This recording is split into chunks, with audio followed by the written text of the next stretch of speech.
અસરગ્રસ્ત લોકોની મદદે રાધનપુરના ધારાસભ્ય લવિંગજી ઠાકોર ટ્રેક્ટર પર બેસી ધારાસભ્ય લવિંગજી ઠાકોર સાંતલપુરના વિસ્તારમાં પહોંચ્યા।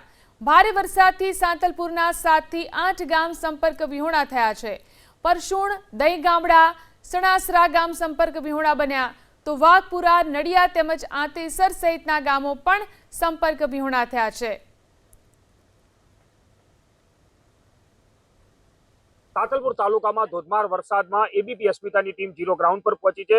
આપણે પહેલા હું દ્રશ્ય બતાવવાનો પ્રયત્ન કરીશ। આ દ્રશ્ય છે સાંતલપુર તાલુકાના બાબરાના નારાયણપુરા જે પરુ છે તેના દ્રશ્યો છે ને અહીંયા 50 જેટલા પરિવારો ફસાઈ ગયા હતા અને તેની મુલાકાત અર્થે ધારાસભ્ય લવિંગજી તેમજ અહીંના આગેવાનો, પોલીસ સહિતનો કાફલો તે અહીંયા પહોંચ્યો છે। કેમ કે આ નીચાણવાળો વિસ્તાર હોવાના કારણે અહીંયા પાણી ભરાયા હતા અને પરિવારજનો અહીંયા ફસાયા હતા। ત્યારે ધારાસભ્ય દ્વારા અત્યારે આ લોકોને કપડાની કીટ તેમજ નાસ્તા જેવા બિસ્કિટ જેવાની વ્યવસ્થા કરીને હાલ તો આપવામાં આવી છે। પરંતુ કહી શકાય કે ટૂંક સમયના અંદર આ તમામે તમામ પરિવારોને છે અહીંથી ખસેડીને અહીંની બાજુમાં આવેલી શાળાના અંદર લઈ જવામાં આવશે, એટલે કે શેલ્ટર હાઉસમાં લઈ જવામાં આવશે।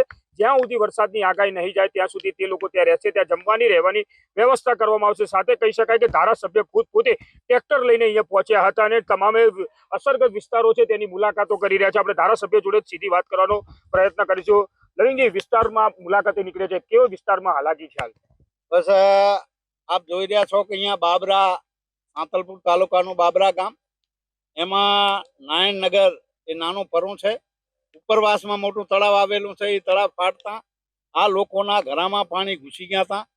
મને ખ્યાલ આવ્યો એટલે હું તાત્કાલિક અહીંયા આવીને આપ બધા પણ સાથે આવ્યા છો। આ નારાયણનગરના લોકો, એના ડેલિકેટ, એના સરપંચ, અમારે જીવનભાઈ નાગરાજ ડેલિકેટ, આ બધા અમે સાથે આવીને આ લોકોને કઈ રીતે મદદરૂપ થવાય એટલા માટે અમે કાંઈક ફ્રૂટ પેકેટ થોડાક લાવ્યા અને એના દીકરાઓ, નાના રહ્યા બાળકોને એને કપડાનું વિતરણ કર્યું છે।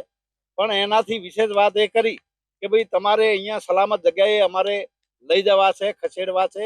બાબરા શાળામાં તમારી અમે વ્યવસ્થા કરશું, ઢોર ઢાંકર ત્યાં લઈ જઈએ જેથી કરીને કોઈ તકલીફ ના પડે। ઉપર હજુ વરસાદની ભારે આગાહી છે એટલે તકલીફ ના પડે અને આપણે મુસીબતમાં ના આવીએ એટલે પોલીસ તંત્ર, તલાટી કમ મંત્રી અને બધા અમારા સરપંચ, ડેલિકેટથી માંડીને અમે બધા અહીંયા આવ્યા છીએ।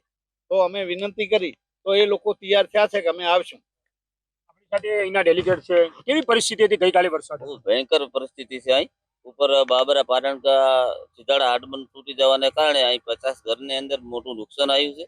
ઘર વખરી બધી પલળી ગઈ છે અને વ્યવસ્થા માટે અમે અહીંથી સ્થળાંતર કરવા માંગીએ છીએ। કેવી પરિસ્થિતિ છે ગામની અને ધારાસભ્ય મુલાકાતે કોઈ રજૂઆત કરી છે? ધારાસભ્ય બહુ ખૂબ સારી રજૂઆત કરી અને આ લોકોને સ્થળાંતર અને રજૂઆત કરી અને આ લોકોને બધા અમે બાબરા ગામે લઈ જવા વિનંતી।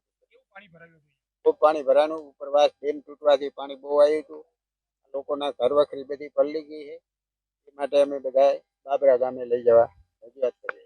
આપણે હું કહીશ કેમેરામેનને કે થોડાક દૂરના પણ દ્રશ્ય અહીંથી બતાવે કે જે મહિલાઓ, બાળકો સહિતના જે લોકો છે હાલ ઘર વિહોણા થયા છે। કેમ કે જે રીતના બાબરા વિસ્તારના અંદર જે પાણી ભરાયું છે અને પાણી ભરાવાના કારણે તમામ લોકોને છે અહીંથી ખસેડવામાં આવી રહ્યા છે।